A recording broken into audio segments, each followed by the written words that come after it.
Yeah, you're all right. Okay. Good morning, everyone, and welcome to what I think will be a very exciting presentation today. We are really very deeply honored to have uh, Dr. Tudor Parfitt, who is a distinguished university professor at Florida International University and a former professor of the School of Oriental and African Studies at London University. And he has written many books. Today, we're focusing on his pioneer work about the Lemba tribe, and the book that he initially published called Journey to the Vanished City, which won a Wingate Prize for this book. And he is also one of the very first individuals to collaborate with people in the fields of genetics on matters of group origin. He's traveled widely in Africa, India, Yemen, Middle Eastern countries, and most recently in Papua New Guinea.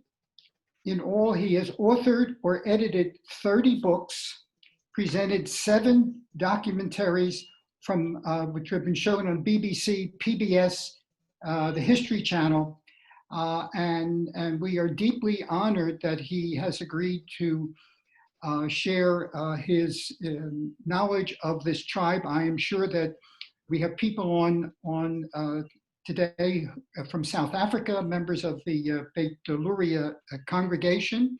I think we also have some people from Zimbabwe. We have individuals, including cousins of ours from Israel, on the phone, on the talk today. And without further ado, because you don't want to hear from me, you want to hear from Professor Parfitt. And I will turn the program over to him at this point. Thank you.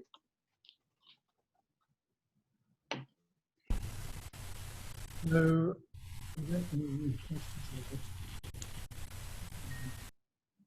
we're up there someplace.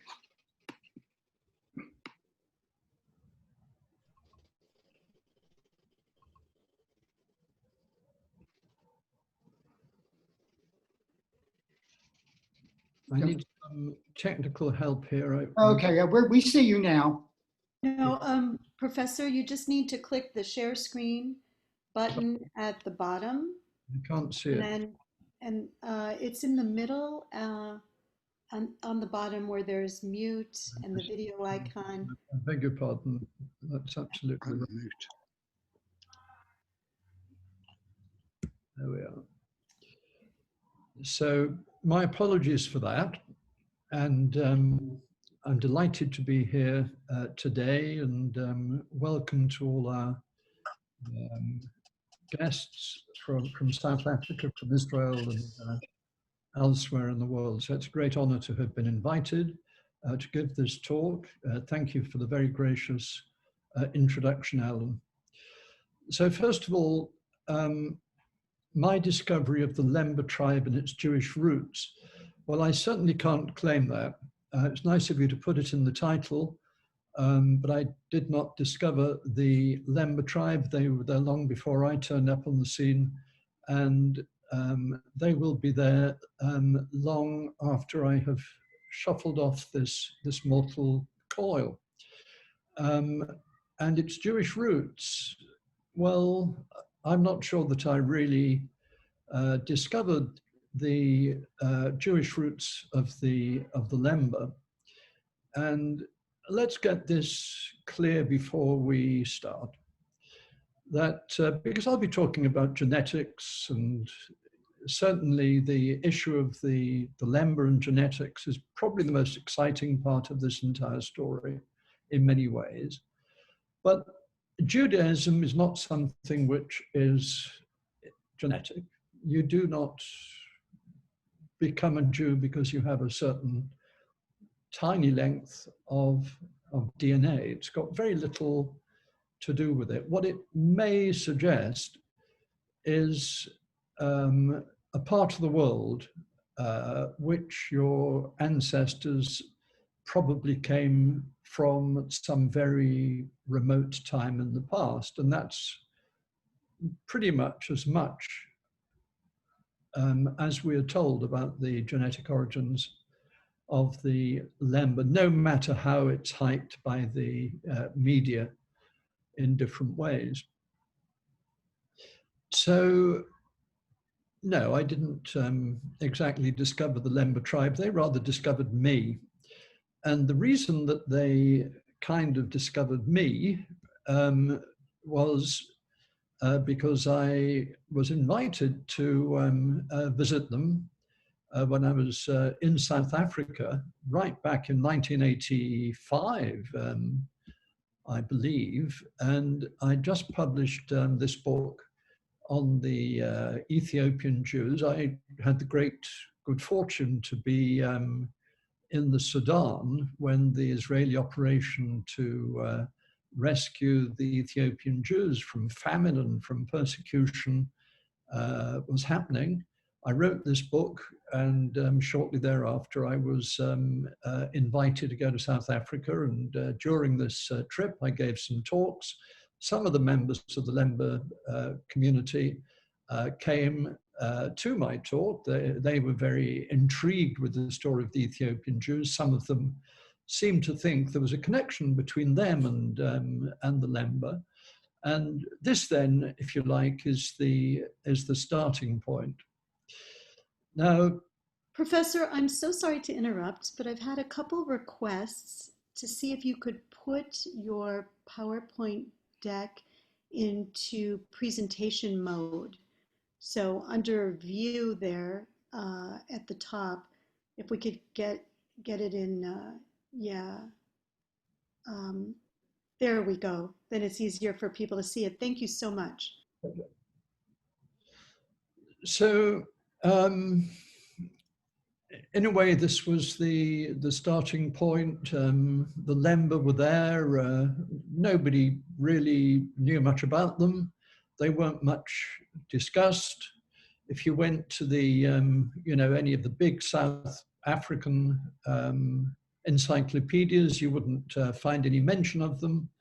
There were one or two people at that time, we're talking 1985, outside the community itself, who were interested in the Lemba. And it just so happened that I met them when I was in South Africa. So there was a Jewish couple called the Nabaros. Gerald Nabaro was a very distinguished academic, scientist, and his wife was a ethnomusicologist. And she'd taken a particular interest in the Lemba and felt that from an ethnomusicological point of view, there were connections between the Jews and the Lemba from this specific standpoint. Well, let me just say that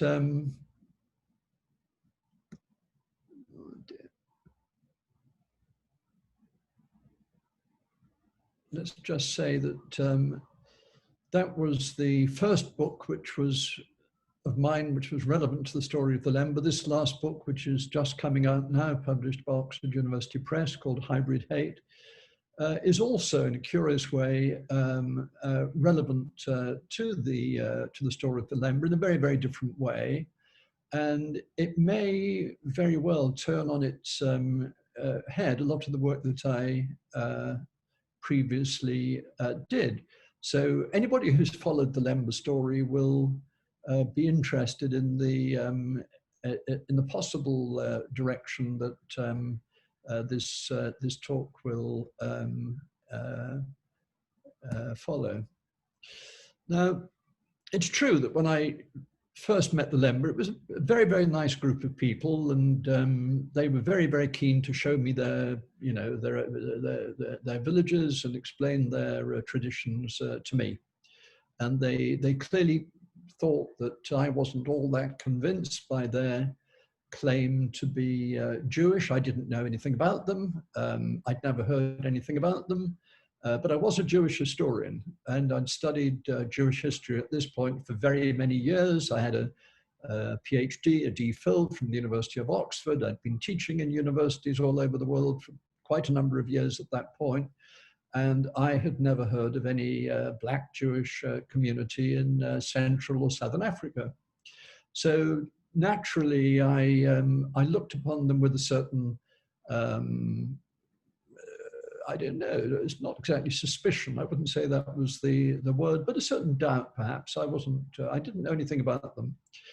And however, when they showed me around their villages, I traveled up to the to Venderland, as it was called at the time, on the border, near the border with Zimbabwe.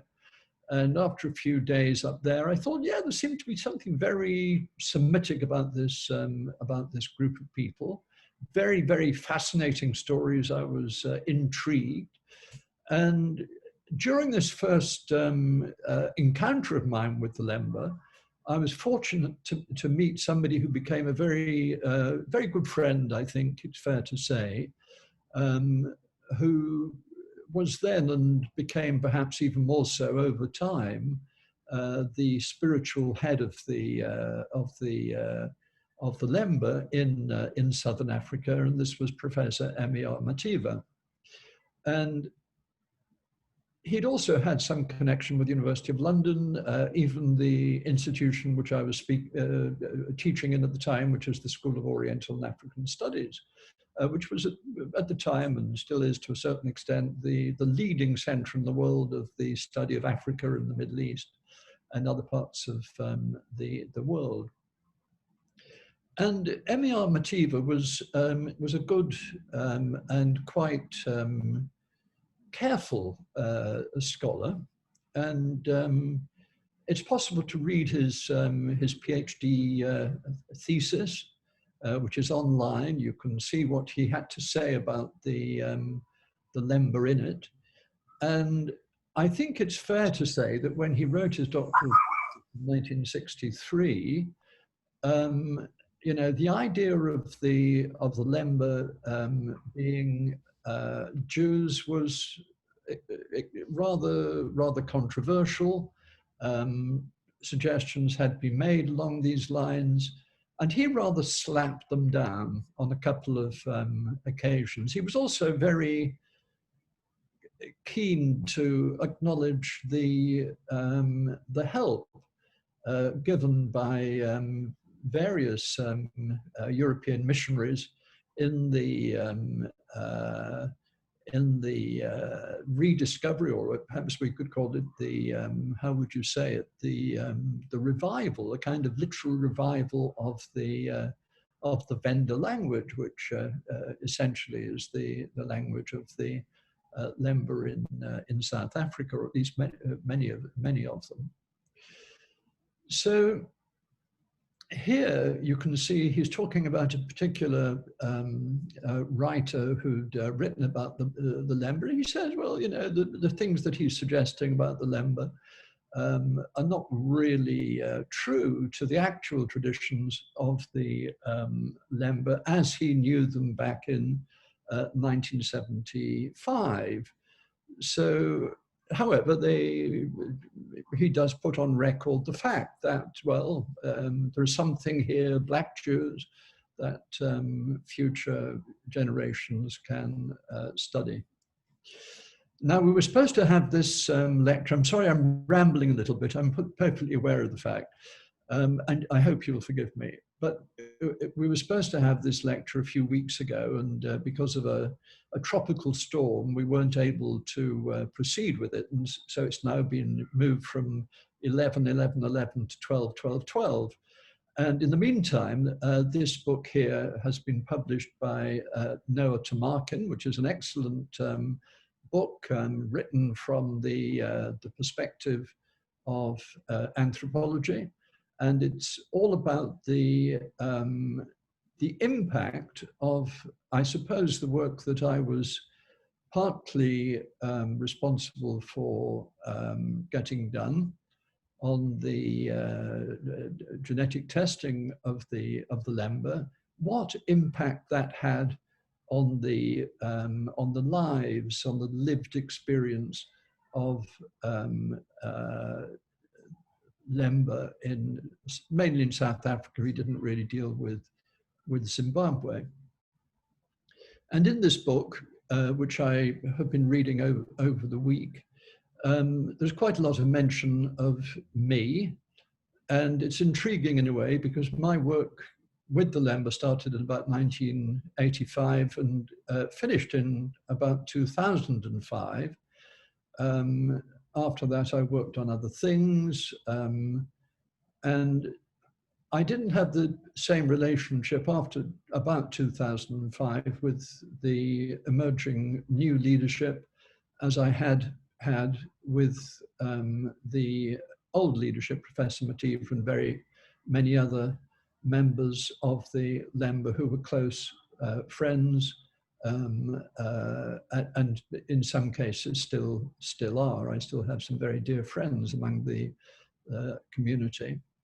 And one of the things that got in the way, if you like, well, there were a number of things that got in the way. One, I suppose, was inevitably I was working on different kinds of things, and my research took me to other parts of Africa and to other parts of the world, as is normal for a scholar. Another was a kind of suspicion on the part of some of the Lemba that my ongoing interest in doing further DNA research was because somehow I was trying to prove that they weren't Jewish. Why this would be, after I'd spent the previous 20 years in a way kind of demonstrating that they probably were, is a mystery to me. And some of them also had the misguided notion that the writing of academic books was something that's going to make you rich. Let me assure you, it's not. I wish it were the case. I really do wish it were the case, but it is not the case, and so I wasn't making a lot of money. But anyway, there was a certain suspicion about what I was doing and so on. Doesn't matter in any way, but I just mention it en passant because it's discussed at some length in the new book by Tamarkin. I think it's fair to say then, if you look at this list of things, that I think these aspects of the community's cultural characteristics, if you like, was true at the time. I mean, this was true back in 1975, 1965. It was a kind of permanent feature of the community. It was certainly the case when Professor Mativa wrote his excellent doctoral thesis on the oral history, if you like, or the oral literature of the Venda people, which had some very, very valuable and interesting academic perspectives on the Lemba. But in the very nature of things, I think probably future research will see the traditions of the Lemba as being dynamic and having changed somewhat over time, as all kind of national traditions do, which is to say that emphasis is put on more useful aspects of any particular tradition, usable history, we would call it. So there is an entirely plausible argument or suggestion that the Lemba are connected with the, as we can see here, with the great Zimbabwe, one of the great wonders of Africa. And the tradition that I was taught from Professor Mativa had to do with the Senna legend. And the Senna legend essentially said that the Lemba came from a place called Senna. They weren't sure where this Senna was.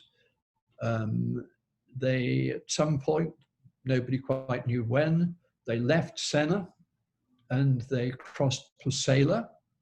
Nobody knew what Pusela was, but that was the tradition. They crossed Pusela, and then they finally came to Africa. And according to Professor Mativa, there were two Sennas that were constructed by the Lemba in Africa, sometimes referred to as Senna II, and then followed by Senna III. So They came from Senna, they crossed Pusela, they came to Africa, and they rebuilt these Sennas.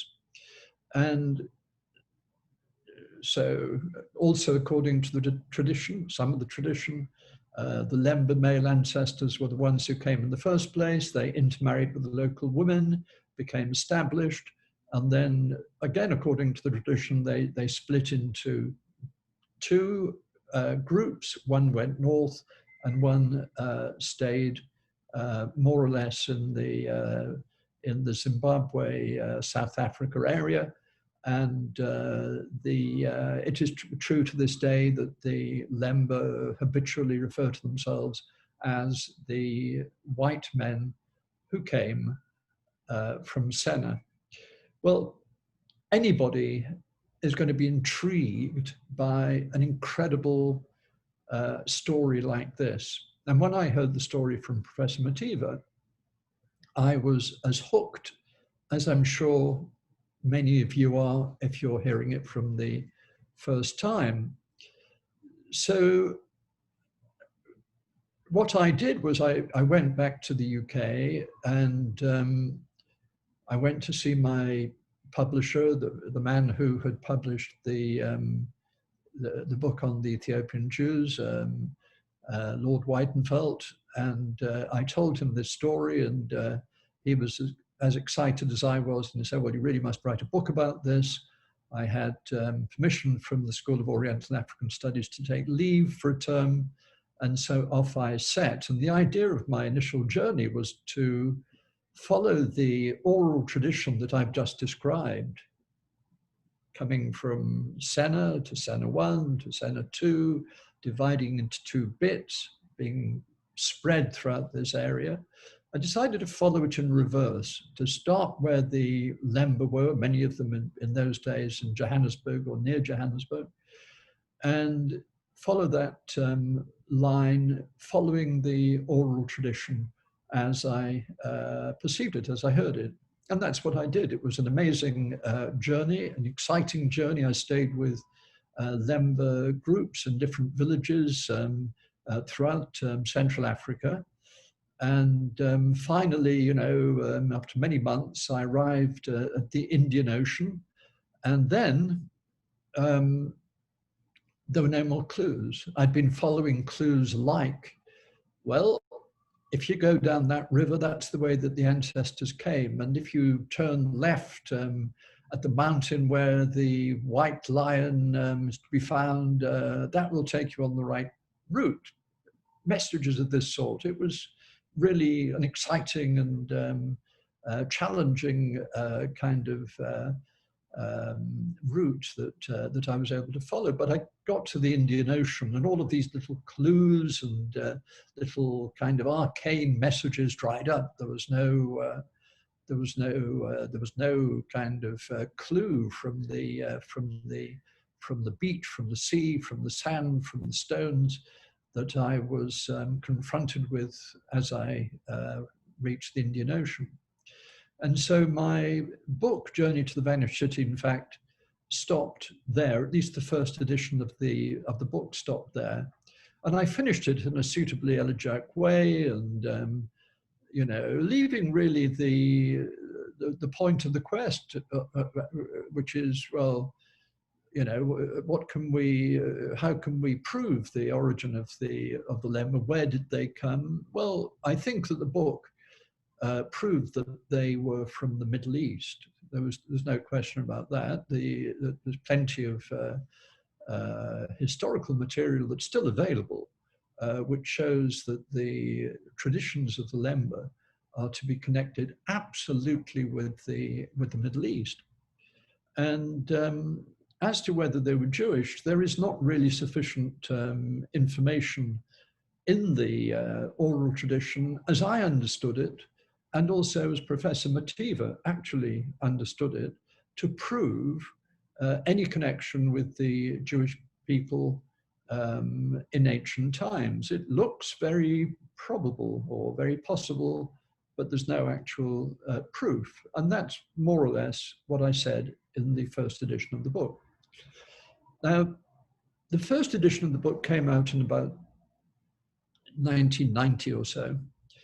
And shortly thereafter, absolutely independent of anything that I was doing, there was an initial genetic study, which was mainly led by Trevor Jenkins, whom I subsequently met and liked a great deal. He's a very fine man, a Welshman like I am, and we got on quite well. And I admired his work, and I think he was sort of interested in mine. So this established his initial work that the Lemba Y chromosome was 50% Semitic. That was the language that he used. I was slightly doubtful at the time as to whether the word Semitic in a genetic sense means anything. To me, you know, Semitic only really means anything when it's connected to a language. We know what Semitic languages are, we know where they are, we know how they're connected with each other. But I wasn't at all certain that I understood what the term Semitic meant in genetic terms. I knew that it was a kind of hypothesis that had been used by race theorists for 100 years or so. I wasn't very convinced by that, but I didn't know anything. What did I know about genetics? I was a humble historian, and anyway, initially, Jenkins was saying that they're 50% Semitic from a DNA perspective, and my own work was certainly demonstrating that there was a clear Middle Eastern substratum to this community on purely historical and anthropological grounds. So then I kind of got involved with some British and American and Israeli geneticists. I did a lot of the collection along with somebody called Neil Bradman, who founded the Centre for Genetic Anthropology at University College in London. We travelled doing some collections. I travelled and did more connections with other people, including some South African scholars.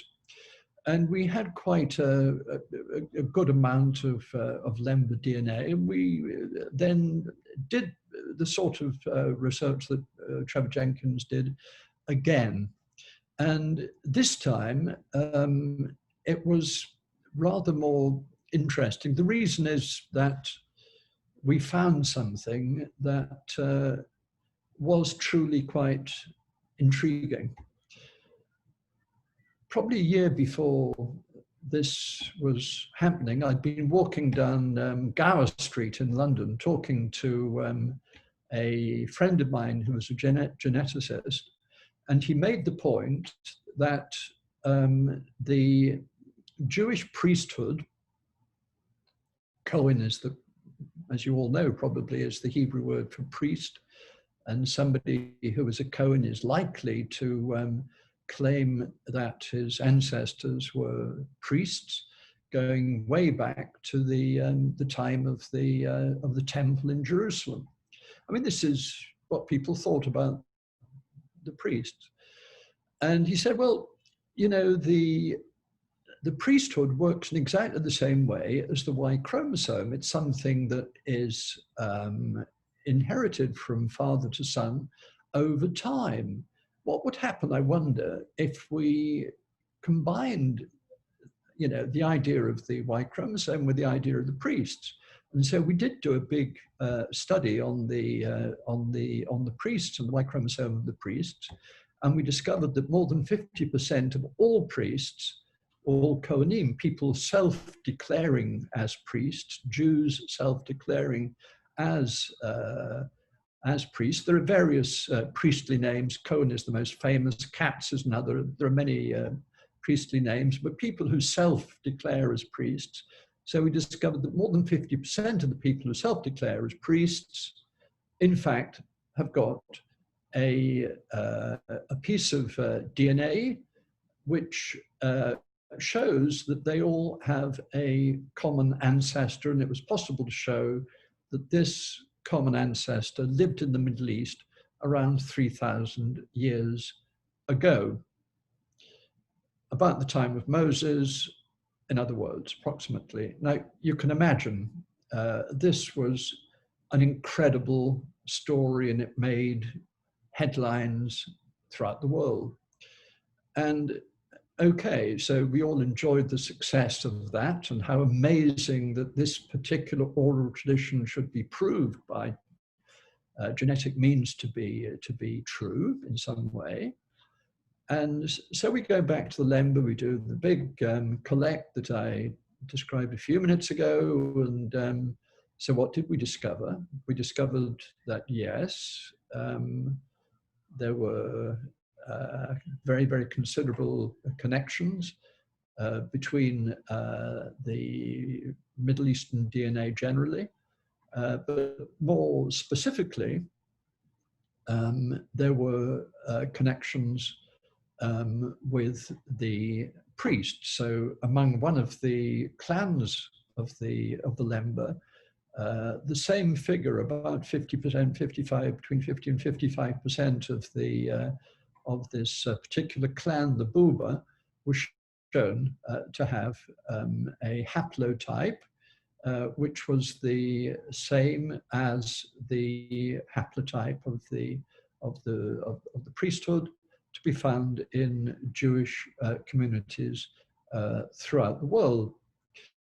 So this was pretty exciting. In the meantime, there's another level of the story. So I said, you know, that when I wasn't working on Lemba, I was working on different things. I wrote a number of books on different Jewish communities throughout the world and different periods of history and different sorts of things altogether. And so in the 1990s, I became intrigued by the story of the Jews of the Yemen. And so the Jewish community in the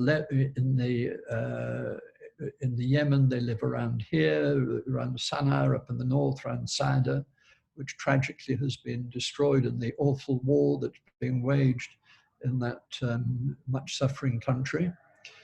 And while I was doing this research, I traveled down through Marib and into the Hadramaut, and went down this valley here a number of times. Actually, on one occasion I stopped in Tarim, which is by way of being a holy Muslim city, a very ancient one.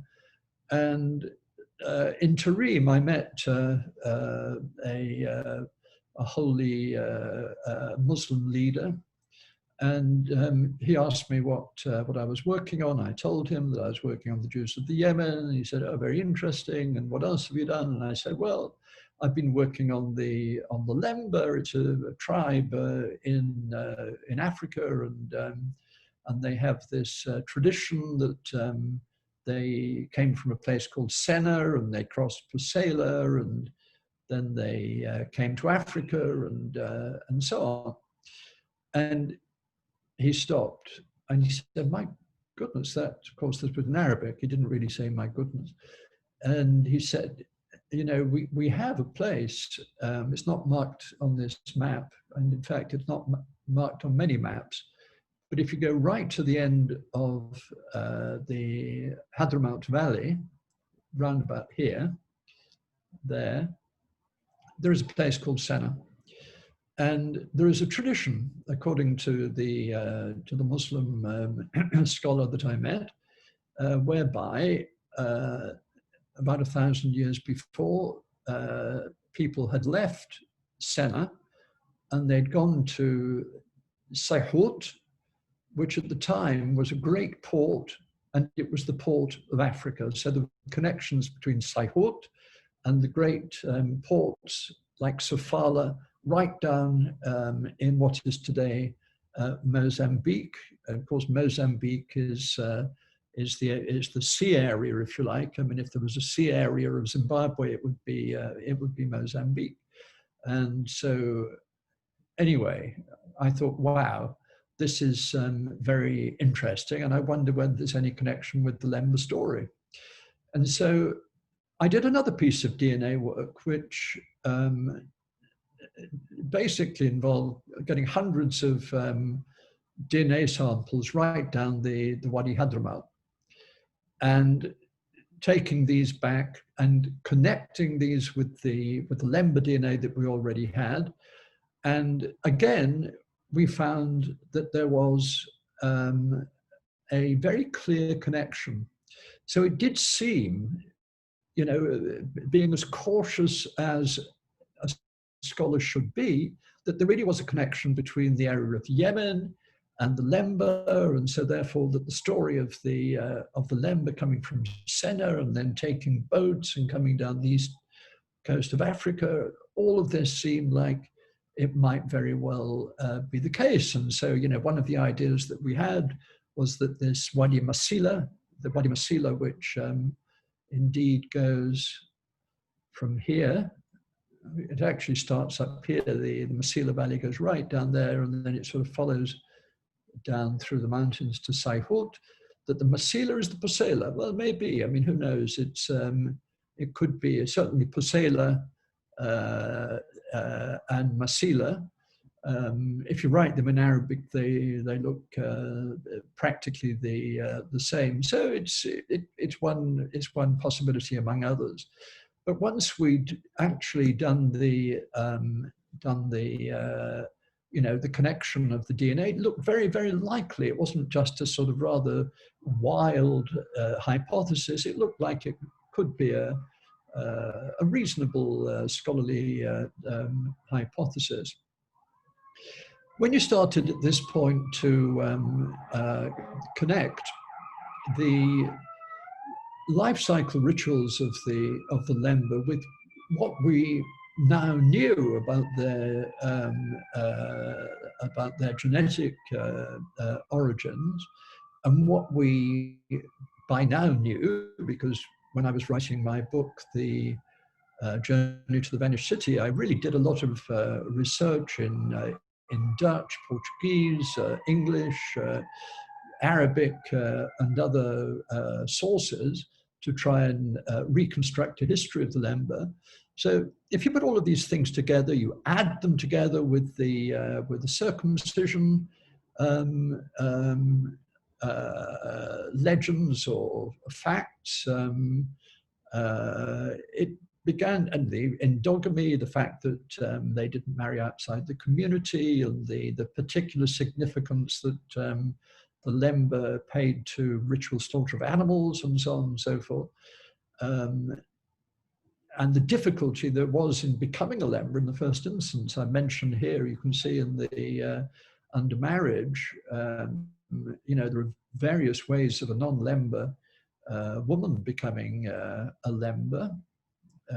One of the ways was to climb through the side of an anthill, and the logic of that was that the ants would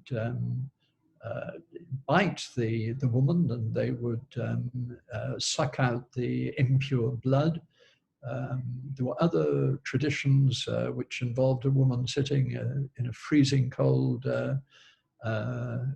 mountain stream or river overnight, and in a particular way, and following certain prescriptions. And it was made difficult, and there were various different ways of making it difficult for a woman to become a Lemba. It was impossible for a non-Lemba man to become a Lemba. It was only possible for a woman to become a Lemba. So very different in that respect from the normative Jewish practice elsewhere. It was something that clearly followed paternally.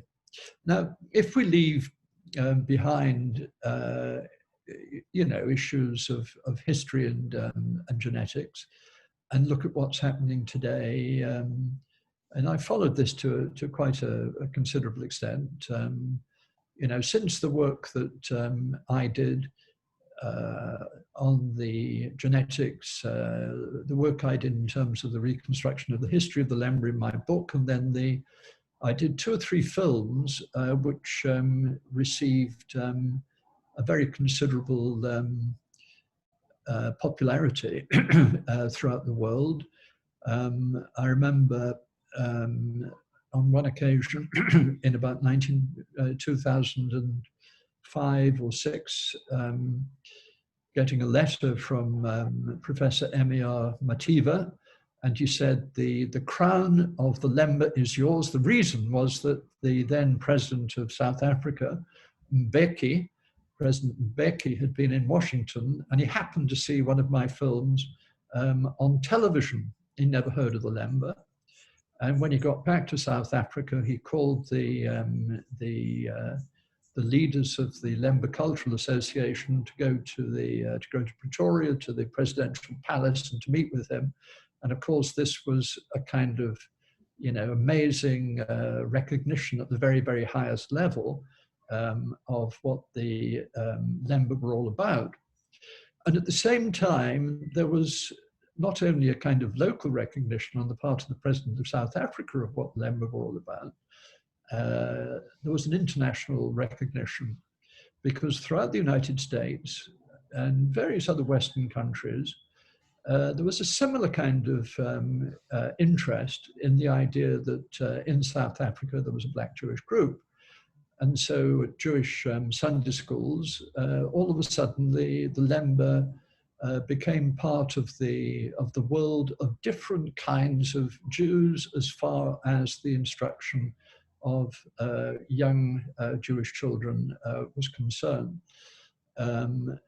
Which isn't to say that the Orthodox Jews throughout the world accepted the Lemba as being Jews. They didn't and don't necessarily. Some of them do, perhaps. But as far as more liberal aspects of Jewry are concerned, you know, there was a sense that the Lemba are one of us, and various outreach organizations, Kulanu being one of them. This is a New York-based organization, an outreach organization, which takes the message of Judaism to groups throughout the world, and the Lemba is certainly one of the groups with which they have worked with.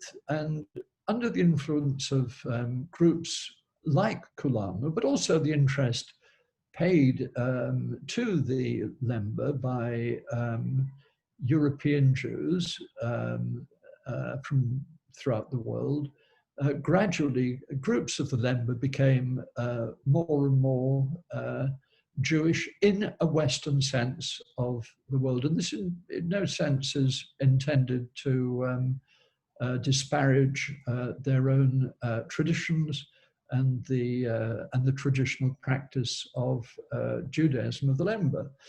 I should also say that when I was writing my first book, it's many, many years ago, of course, and I've been working on many things since then. But to actually reconstruct the religious life of the Lemba, you know, let's say 120 years ago or 130 years ago, is quite difficult. There are intriguing hints here and there as to what they may have been doing and what they may have stood for. And I hope that in the future somebody will take the work further than I was able to.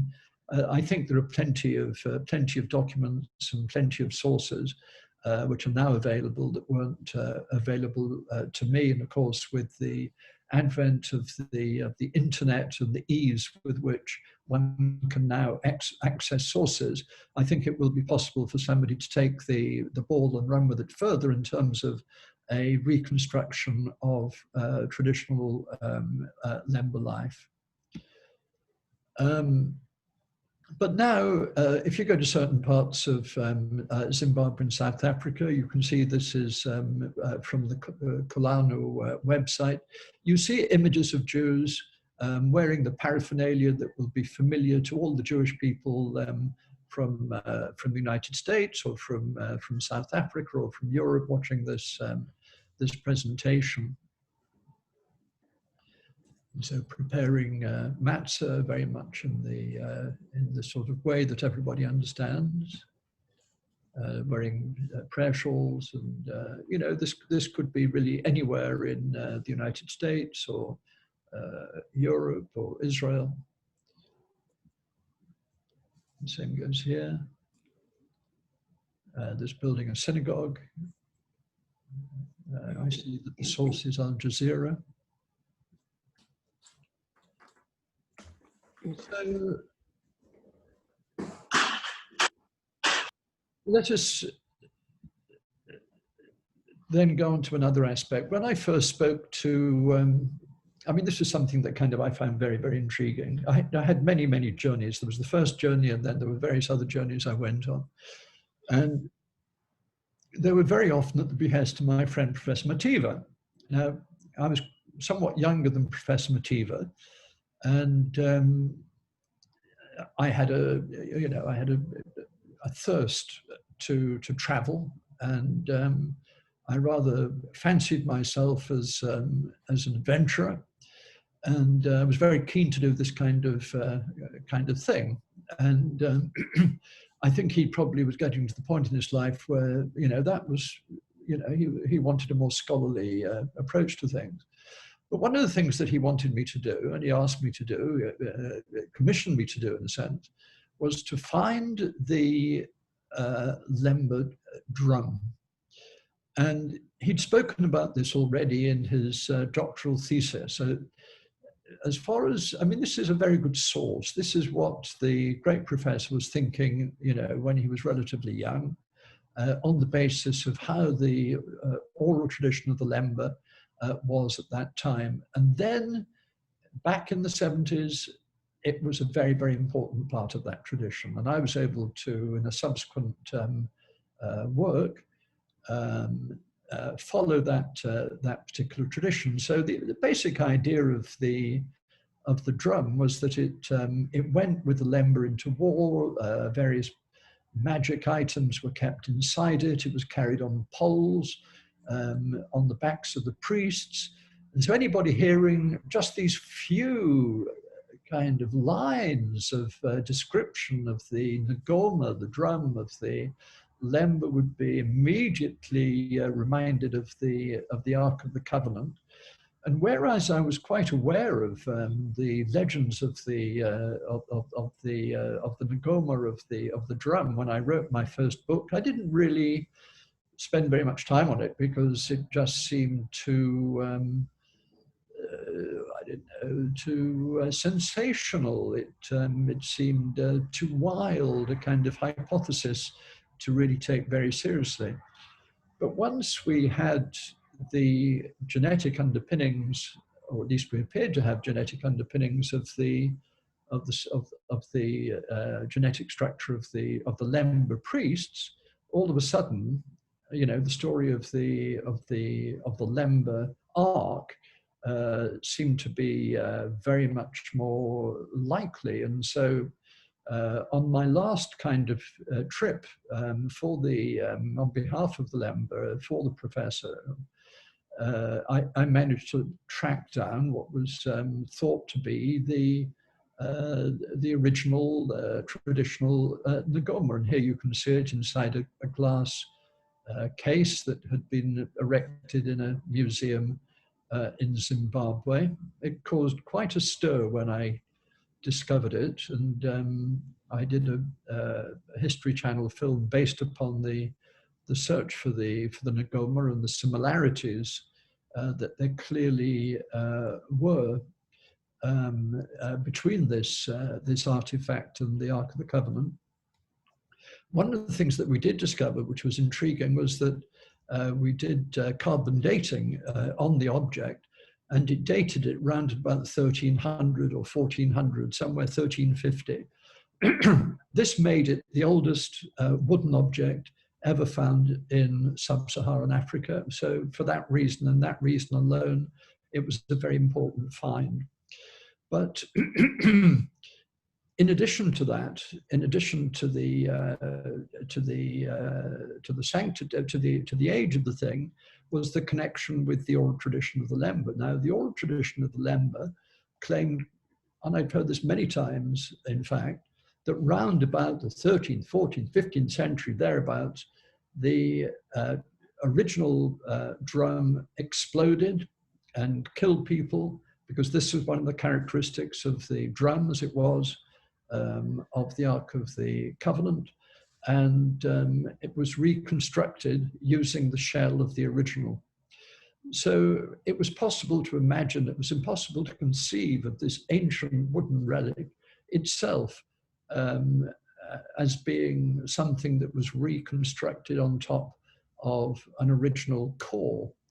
And unfortunately, well, I don't know, unfortunately, it's the object is still in Harare in Zimbabwe. Rumor had it at one point that the former president of Zimbabwe, President Mugabe, had taken the object into his own quarters. I don't know whether this is true, but the rumor had it.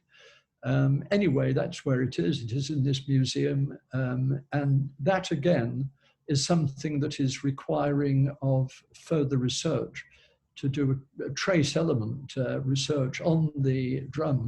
There are signs, for instance, of burning clearly, and I should say that I was given a tiny fragment of it. It was on the basis of the tiny fragment that was practically coming off that we were able to do the carbon dating. It was a very, very, very hard wood, similar indeed to the Ark of the Covenant that was constructed of one of the hardest woods known to man. This is as well. So I think that we have done enough on the genetic testing, and I rather suspect that my time is coming to an end.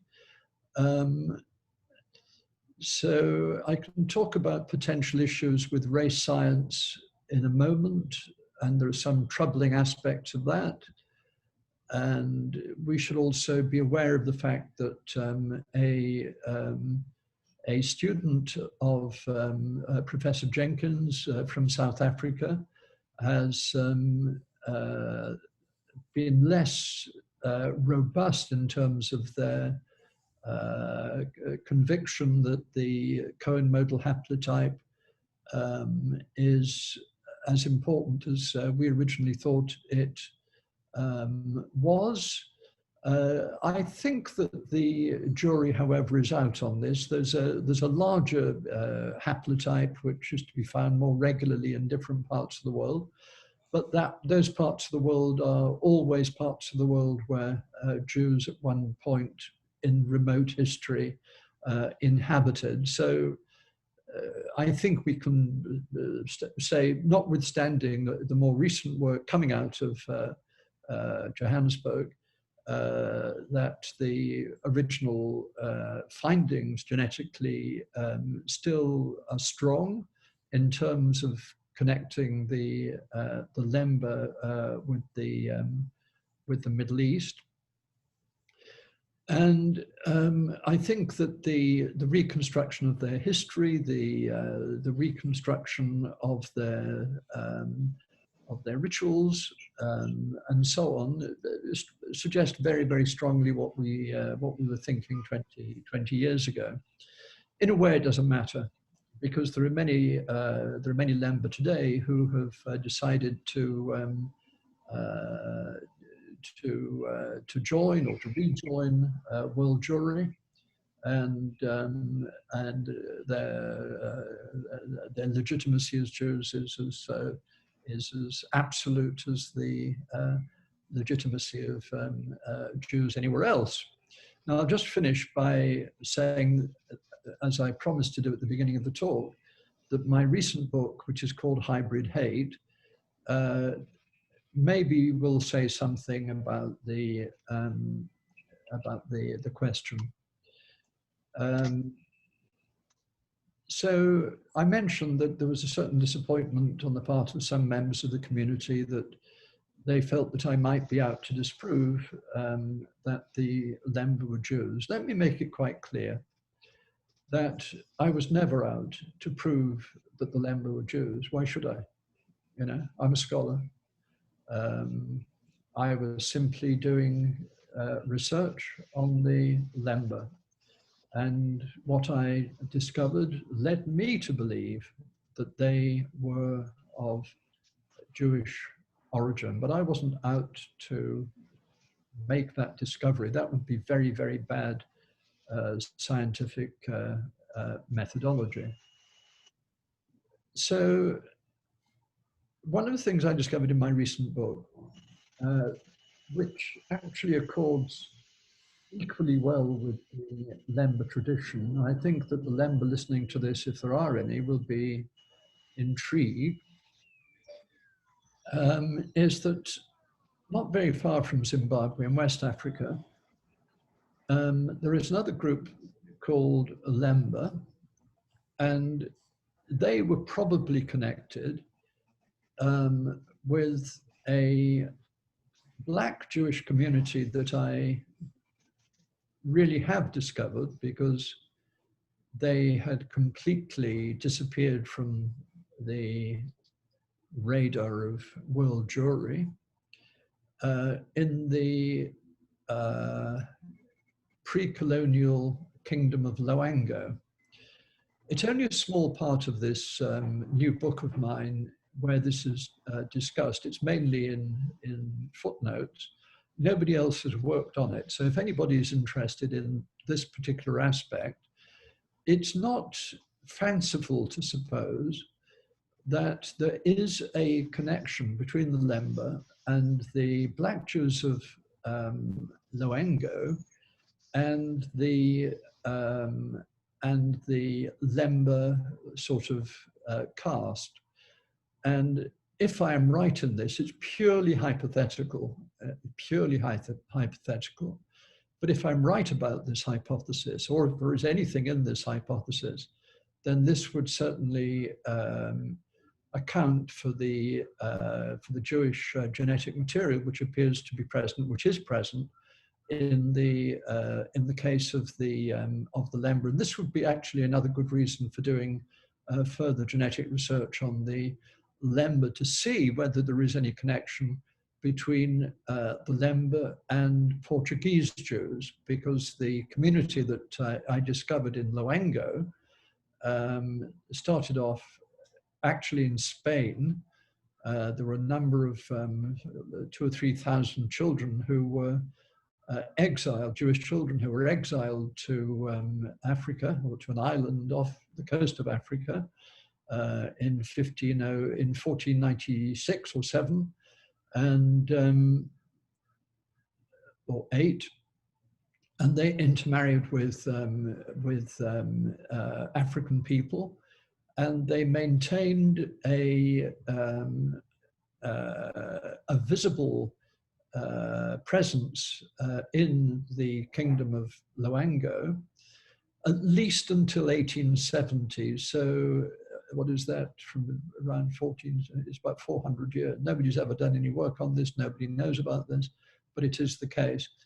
And I mean, it's very interesting. Those people have disappeared, but I do hope that out there are some young and intrepid would-be adventurers and scholars, because there really is some very, very exciting work to do to find out what happened to that community, and whether that community of Black Jews is in any way connected with the Black Jews that we know to exist in Zimbabwe and South Africa. So I'll stop there. Thank you very much for your attention. It's been a great pleasure for me to be able to revisit my research of so many years ago. I'm sure many of you have questions for Professor Parfitt, and if you would go down to the chat section and put them in there, I will attempt to cover as many as possible in the time remaining to us. While you're doing that, Professor, can you tell us what Lemba translates into? Uh, Before we get started, Professor Parfitt, if you could stop the screen share so the Zoom room can come together again, that would be great. Excellent, thank you. So my question initially is the name of the tribe is the Lemba tribe. Does that have any translation into their language or others in terms of what it means? There are very many theories. The Lemba in Zimbabwe, for instance, are called Waremba rather than Lemba. And there have been various suggestions. One of them is to connect it with a root, a Bantu root, which means to refuse, as in to refuse to eat food which is not considered to be ritually appropriate. That's one. There are others. Quite a few. Nobody fully knows, to be honest. I'm curious as to how you became, in terms of your background and so forth, interested in looking at these disparate Jewish communities around the world, and have really been a pioneer in not only the Lemba, but the things that you're doing in New Guinea and elsewhere. What was it that, was it your first experience going to Israel and working, or what sparked you to get interested in this area? Well, it's, I think that,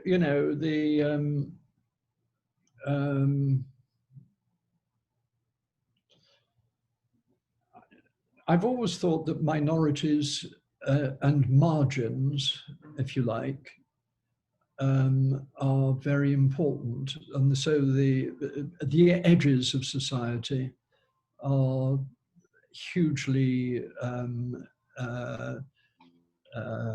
consequential. They're drenched in meaning in a way that very often the majority is not. So I think that the margins of history and the footnotes of history are things that have always intrigued me.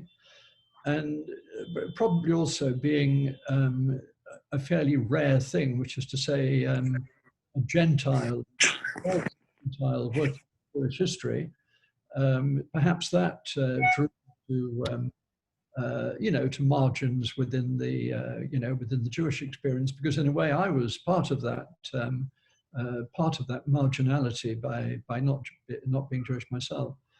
But the real thing, I mean, the way that one's life works out is always fairly random, as you know, I'm sure, Alan. And it just so happened that at one point my children, or at least my daughter, was living in Singapore, and I was divorced, and so I thought, well, I'd like to find a way of spending more time with my daughter and connecting this with my academic work. And so this led me to propose a book of Jews throughout the world, which included Singapore and Hong Kong and Japan. And this really kind of got me interested in the idea of the Lost Tribes of Israel, which I think was one of my best books. And really that took me, by the time I had encountered the Lemba, I was already very, very interested in the idea of margins of the Jewish world, if you like. And pretty much, I mean, when I was 19 years old, I was working in a place in Jerusalem for VSO, which is the British Organization of Voluntary Service Overseas. And I was working with, handicapped kids for over a year in Jerusalem. And during that year, with the wonderful social worker in the institution, we would go and visit the parents of these children.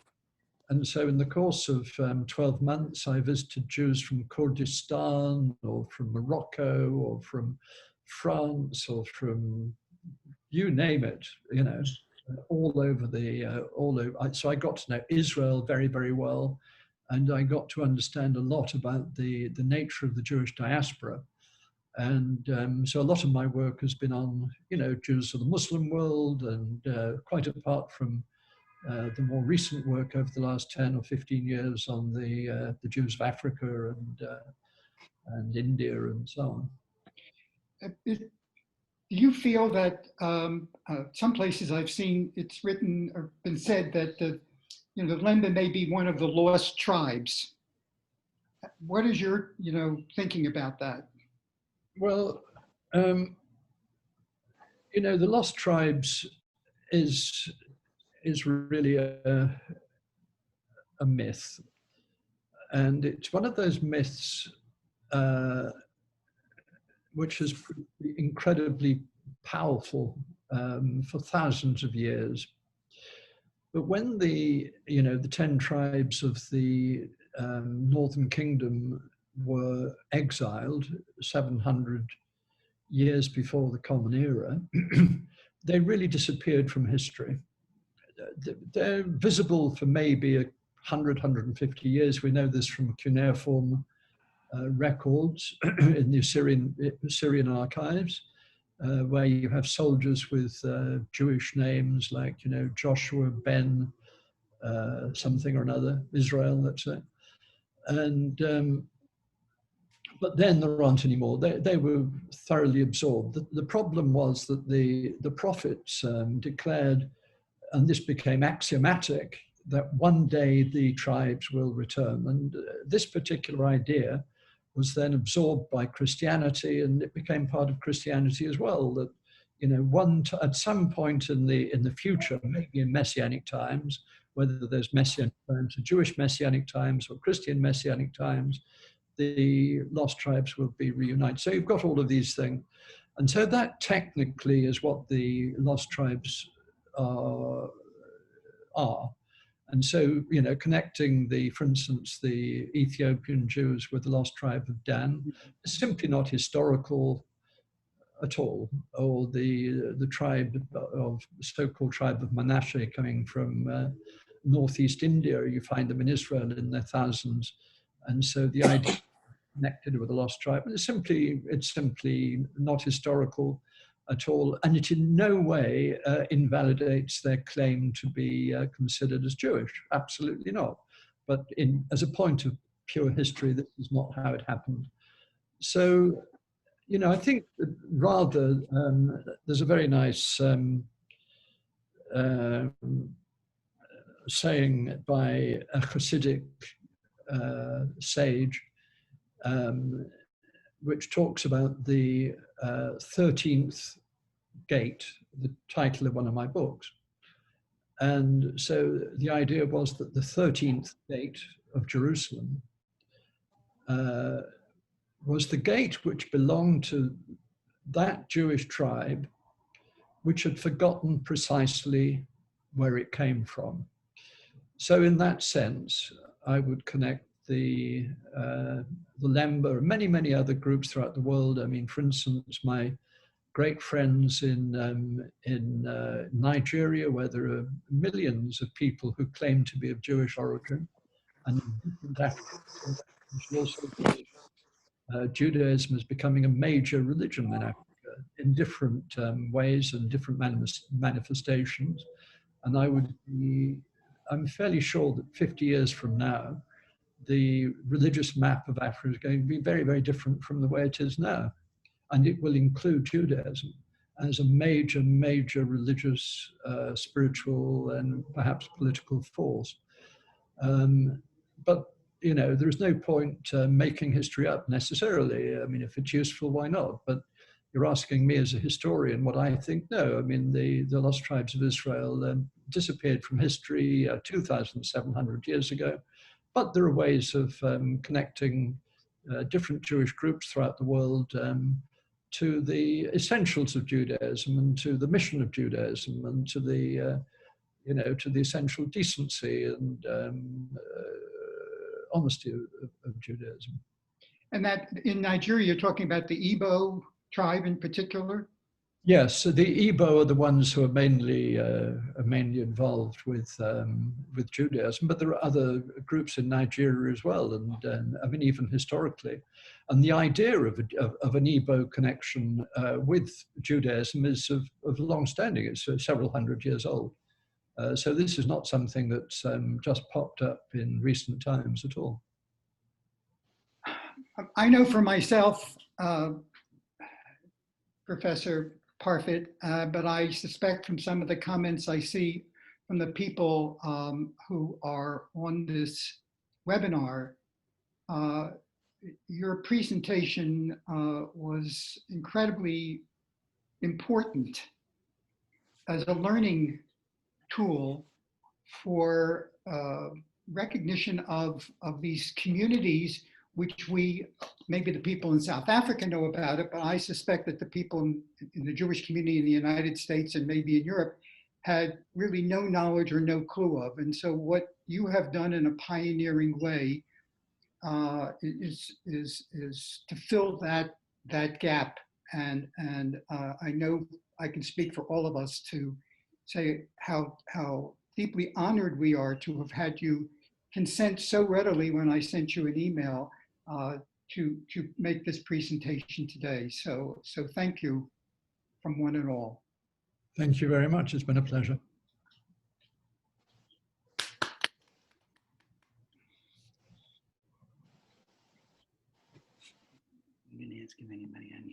Tudor, Yes. your reward is you have to come back again and talk to us about the Jews of India and Japan.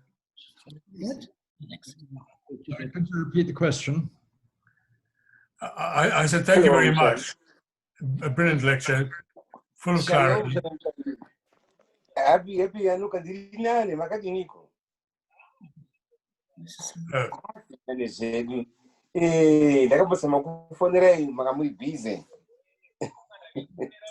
me my Lemba dictionary, please. Tudor, your reward is that you have to come back again and talk to us about the Jews of India, the aid of your friend Nathan, and also Jewish history in Japan. Yeah. Yes. Especially the Shinto religion. Well, there are all kinds of traditions in Japan which are deeply intriguing with respect to Judaism. And I mean, the very, very fascinating thing, I think, is the way in which Jewish identities have been adopted by people throughout the world, particularly in the modern period. So I part organized a conference in Jerusalem about 4 years ago at the Van Leer Institute. And we had a lot of speakers, and we produced a big, fat, huge book, actually looking at the different, ways of becoming Jewish in the modern world, and the different groups in the world who are presenting themselves as being, or want to believe they're Jewish, or are Jewish, or claiming to be Jewish, whatever the word is. And so I can remember saying at the time, and this was taken up by the papers all over the place, that there are about 15 million Jews that most Jews would recognize as Jews. And over and above those 15 million, there are another 15 million of people who believe themselves to be Jews, and who in a way are kind of a sort of shadow community, if you like, and they're to be found in Central America and South America and throughout Africa and in Papua New Guinea and all over the place. There are people who aspire to become part of the Jewish people, which is not to say that they are not already part of the Jewish people, which is what most of them believe. I'm not saying that they're not, I'm just saying that they're not generally recognized as part of the 15 million that are generally recognized as being the Jewish people as we speak today. And we also have odd things like in the school syllabus, school curriculum in South Korea, they're reading the Talmud. I didn't know that. That's interesting. Nothing to do with religion. It's literature to them, which is bizarre. Yeah, interesting. And a lot of the Catholics are studying the Torah in Hebrew. Well, that they always have done. Yeah, very interesting.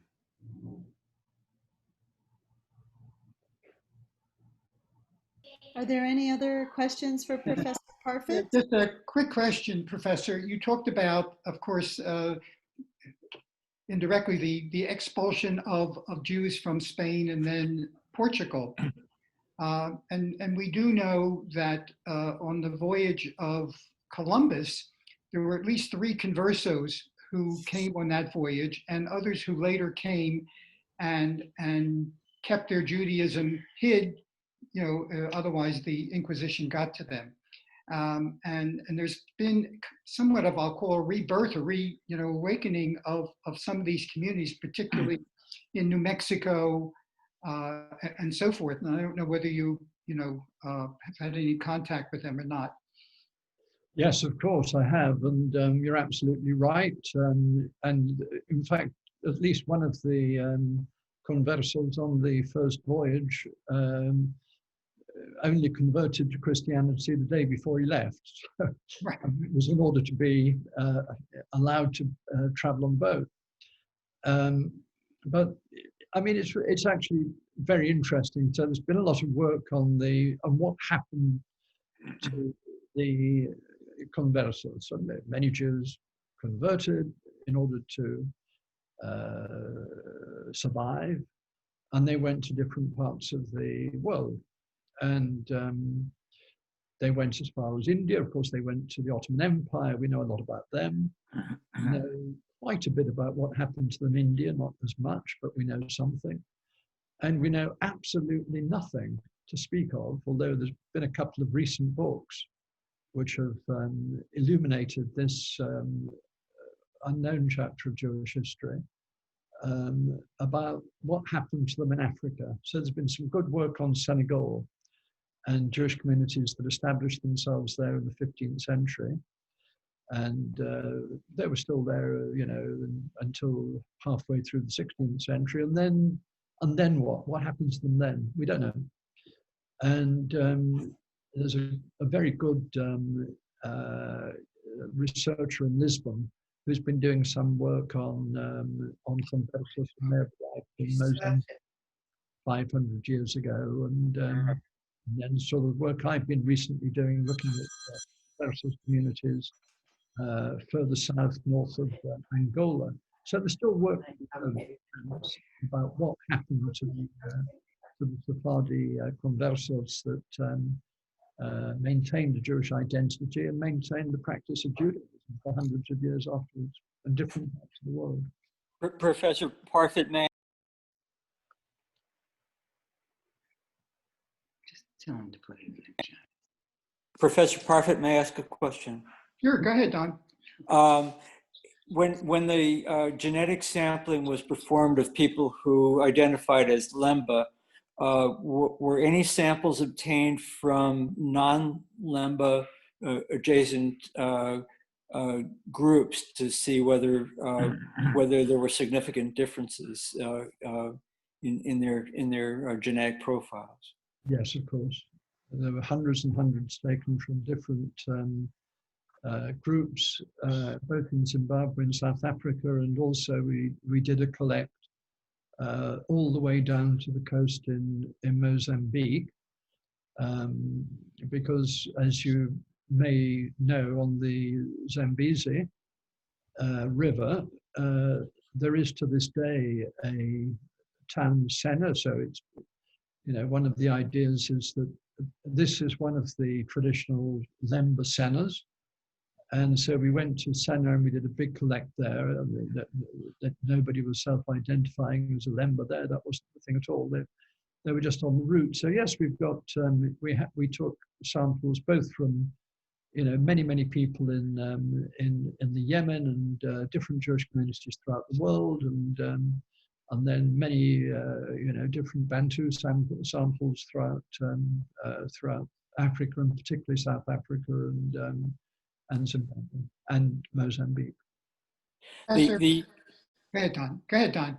The tradition of the Maasai is that they are descended from Egyptian groups, and I don't know whether that would extend further north to Semitic groups or not, but I heard that a number of times when I was visiting with the Maasai, that they do not see themselves as descended from from sub-Saharan African groups. Yes, well, that's absolutely correct. And in my, I wrote a book which was published in 2013 called The Black Jews of Africa and the Americas. And also actually in The Lost Tribes of Israel, which was published in 2002 or 3. And I dealt with the Maasai at some length, and particularly in work that was being done towards the end of the 19th century, when the area of what is today what's called Tanzania was part of the German, was a German colony. And a particular German scholar, I suppose you'd call him, wrote a huge book, very, very detailed, collecting Maasai traditions at the time. Very thorough, very well done, and so on. Typical, say that. It was a very good piece of work, and they were somehow connected with the tribes of Israel. Then, among other things, perhaps, was strong. But it's also the case that throughout Africa, many different groups, either themselves with Israelite groups, or with Egypt, or with the Assyrians, or with some other Middle Eastern entity. And in my Myth of the Lost Tribes book, I kind of connected with a feature of colonialism.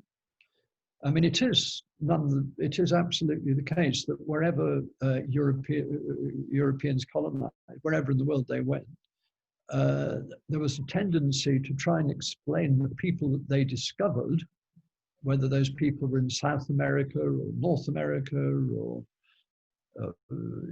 Australia or New Zealand or Papua New Guinea or throughout Africa, as lost tribes. They didn't understand what they were doing there, who they were, and they themselves very often had a rudimentary knowledge of the world. But as soon as they saw something like New Moon Festival, other kind of fairly universal life cycle rituals, there was a kind of assumption that these had something to do with the Jews. Languages that they didn't understand time and time again, they would compare to Hebrew and so on. So very often the idea of being Jewish was something that was planted from the outside by missionaries, by Christian administrators.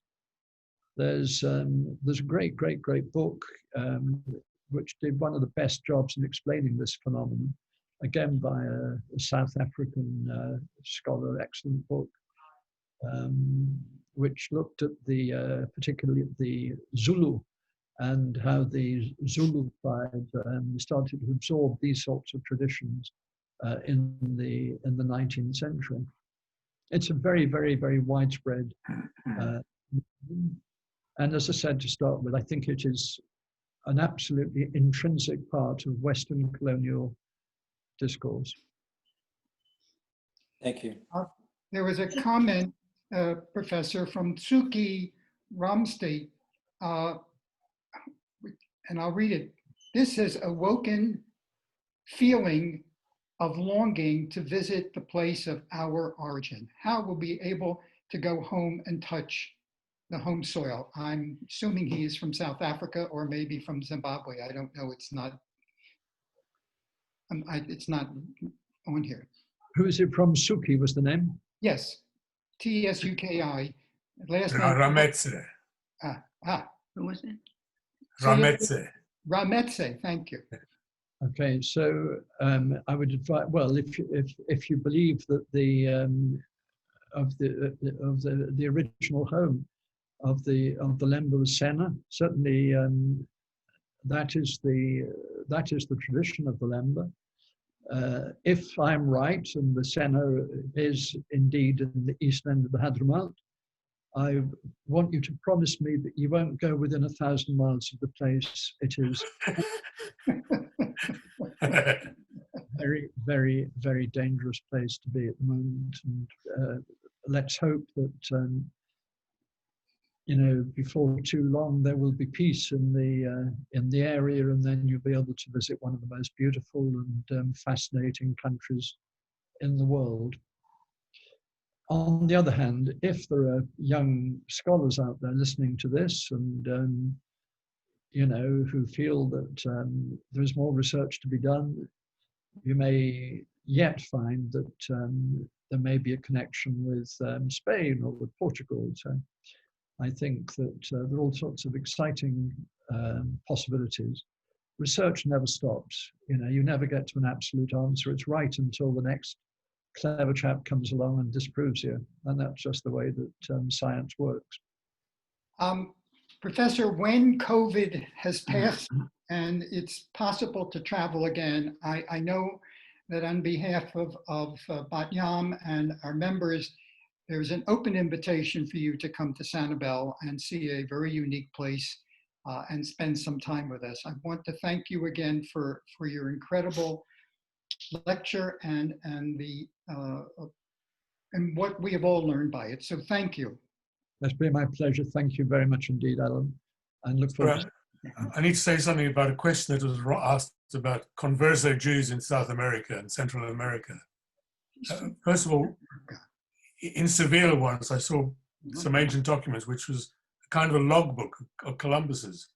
And at the top of the pages, somebody had written the Hebrew letters Beit and Hey, which religious Jews, when they do when they write a letter, Baruch Hashem, bless the Lord, they start writing. And this was in Columbus's logbook. But I want to say there's more information available. If you write to, it's the Jewish Genealogical Society of Los Angeles, that they have some notes on what they call the crypto Jews. Crypto, right. South America. Right. Sure, he lives in South Africa. Yes. Thank you. Thanks. And I think there was one more question in our chat from Lou Schneider. And Yeah. Sorry about that, Lou. The question was, is there anything in the language of the Lemba which suggests a knowledge of Hebrew at some time in the past? Well, the great expert really on the language of the Lemba, at least in South Africa, the adopted language probably, I suppose, was Venda. And he was closer to things than we are. He wrote his doctoral thesis in 1975. He knew what he was talking about. He was a good scholar. And he didn't talk about that aspect. When I did my work, it was already, I suppose, 12 or 13 years after him. And I was working more in Zimbabwe than South Africa. And the language that was being used there was not Venda so much as Shona or Karanga. And the old people would say, well, the language, our real language is Hebrew, which was a way of saying Hebrew. But it was, the secret to it was in a book that we lost. So that was the tradition. And that's the only kind of connection with Hebrew as such. However, there are plenty of things, well, I wouldn't say plenty, but there are some things in the language that I heard.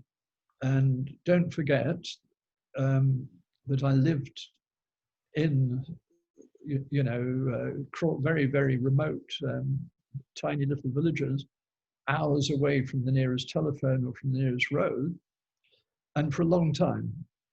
And I listened to very old people speaking late into the night, night after night after night after night, telling their stories, singing their songs. and sharing the Lemba law. That's gone, it's disappeared. I was one of the last to be able to hear that. Many of the people have tragically died in the famine that was brought about by Mugabe into a country which once was one of the wealthiest in the whole of Africa. And of course, as always, as will happen in my own country, post-Brexit, it's going to be the poorest people who will suffer the consequences of the decisions of the leadership. And this is what happened in Zimbabwe. Many of the Lemba died, quite simply. They just died of starvation in many cases, the older people. So, you know, there are certainly words of Semitic origin that I heard. And you have to remember that the whole of the east coast of Africa, going back to about the 6th century, had a knowledge of Arabic. And that Arabic was the language of the Jews throughout the Islamic Empire from the 7th century until now. So Arabic is a language. It's the language that people would have been speaking, among others, in Yemen, for instance. It is the language that people would have known in the great trade entrepot, like Sofala. Nobody knows anything about Sofala, I imagine, of people listening to me today.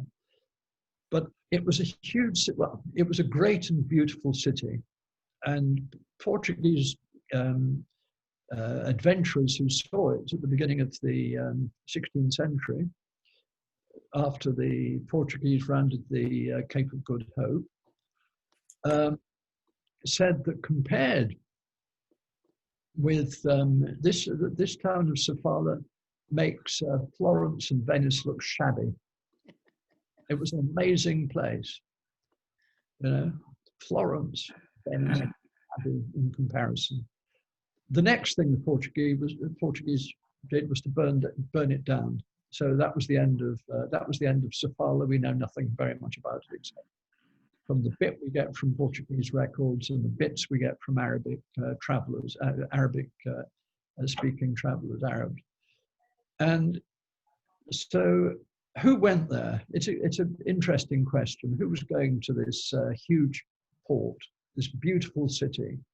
What traders were involved in Sofala? The question is, we don't know.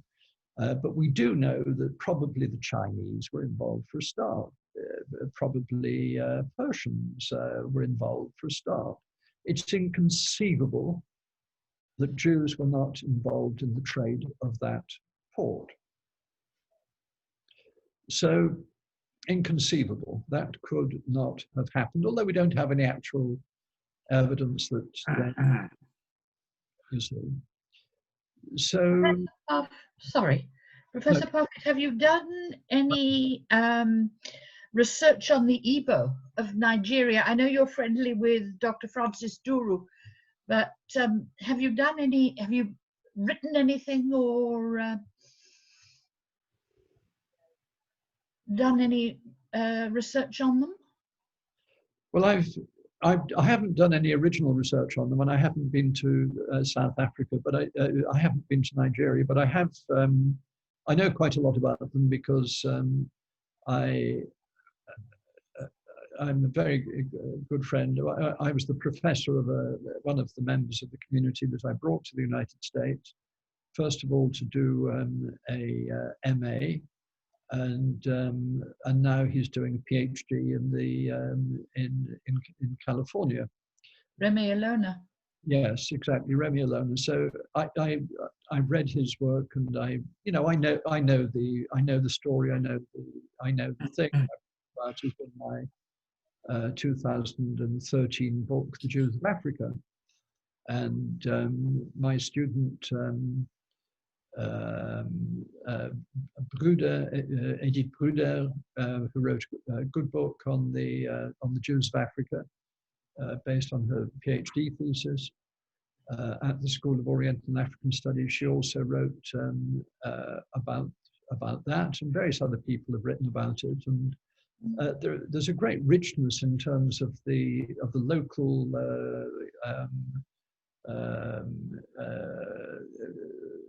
historiography, if you like, coming out of Nigeria, explaining the precise origins of different groups,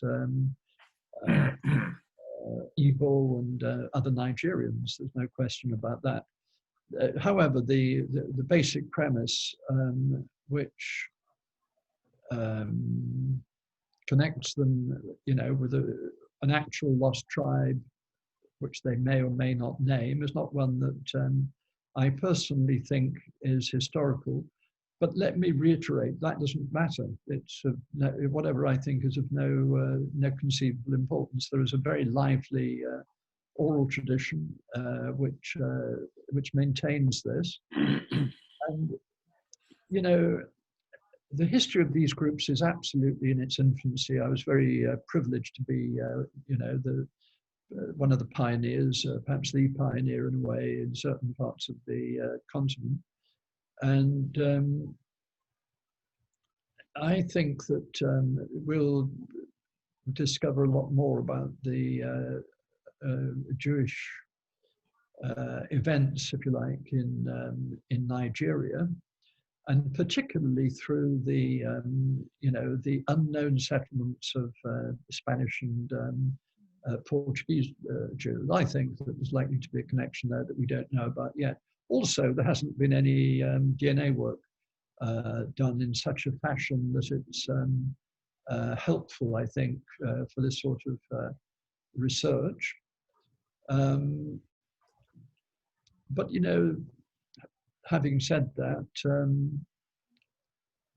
who knows? One of the things that I discovered in my last book was that there was a very clever, erudite Jewish researcher who was researching about 220 years ago, and somewhat beyond that, in fact.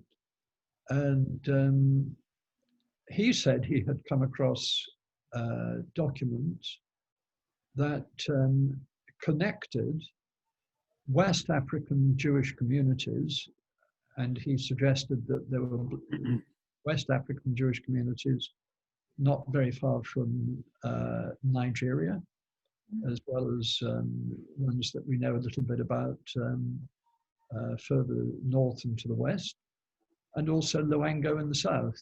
And he connected those with the Ethiopian Jews, and he said that he had documents to prove it. Oh, that's interesting. Now, what's happened to the documents, I do not know.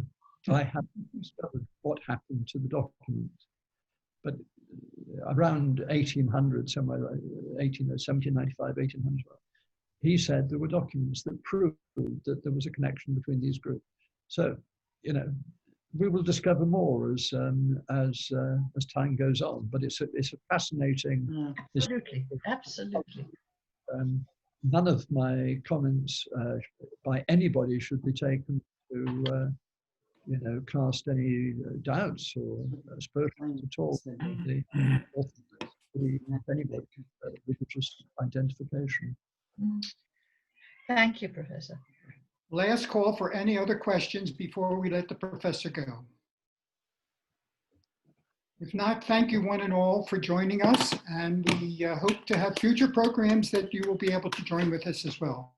Have a wonderful day and a happy Hanukkah.